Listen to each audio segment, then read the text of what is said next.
আসসালামু আলাইকুম সবাইকে। বাংলাদেশ সেনাবাহিনী 2025 যারা অ্যাপ্লাই করেছেন তাদের একটা সমস্যা হচ্ছে কি, অনেকেই কিন্তু আবেদন করেছেন, এডমিটে কিন্তু 2024 লেখা আছে। হ্যাভিয়ার্স, অনেকেই আপনারা অ্যাপ্লাই করেছেন, নিয়োগ বিজ্ঞপ্তিটি হয়েছে আর কি 2025, বাট আপনারা অ্যাপ্লাই করেছেন, আপনার এডমিটে লেখা আছে 2024। এখন এর উপায় কি, এর সমাধান কি, এবং এটা নিয়ে কোনো সমস্যা হবে কি না, এবং একজন প্রার্থী জিডি এবং টিটিতে আবেদন করতে পারবে কি না, এই বিষয়টি আপনারা অনেকেই কমেন্ট করে জানতে চেয়েছেন এবং অনেকেই হোয়াটসঅ্যাপেও জানতে চেয়েছেন। হ্যাভিয়ার্স, এগুলো প্রশ্নের উত্তর থাকছে আজকের এই ভিডিওতে। সো অবশ্যই আমাদের চ্যানেলে নতুন হয়ে থাকলে চ্যানেলটি সাবস্ক্রাইব করে একটু সাপোর্ট দিবেন এবং এই ভিডিওটি একটু বেশি বেশি করে শেয়ার করবেন এবং এই ভিডিওতে একটা লাইক দিয়ে দিন।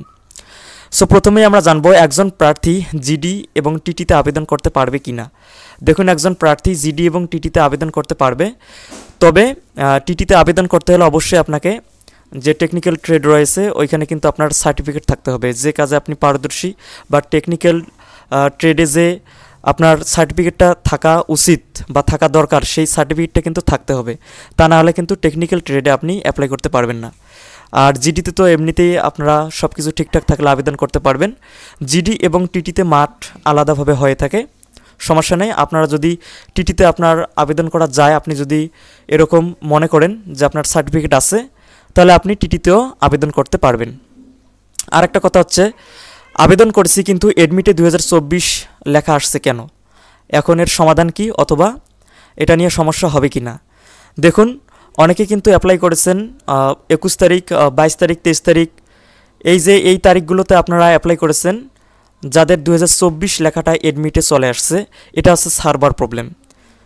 তারা ওই সার্ভার যে 2024 ছিল ওটা কিন্তু 2025 আপডেট করতে যে সময়টা প্রয়োজন ছিল, ওই সময়ের আগে কিন্তু অনেকেই অ্যাপ্লাই করেছেন, এই কারণে কিন্তু 2025 না হয়ে 2024 হয়েছে।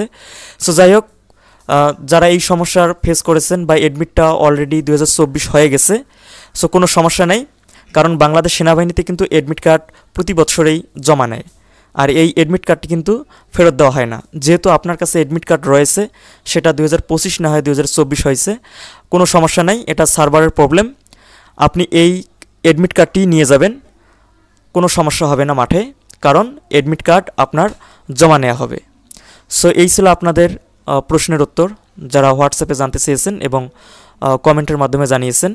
সো এছাড়াও যদি আনকমন বা ইউনিক কোনো প্রবলেমের ফেস করে থাকেন বা কোনো কিছু জানার থাকে, তাহলে অবশ্যই আমাকে হোয়াটসঅ্যাপে নক করবেন যদি ইমার্জেন্সি হয়, আর এই ভিডিওতে কমেন্ট করে জানিয়ে দেবেন যদি কোনো সমস্যা থাকে এছাড়াও।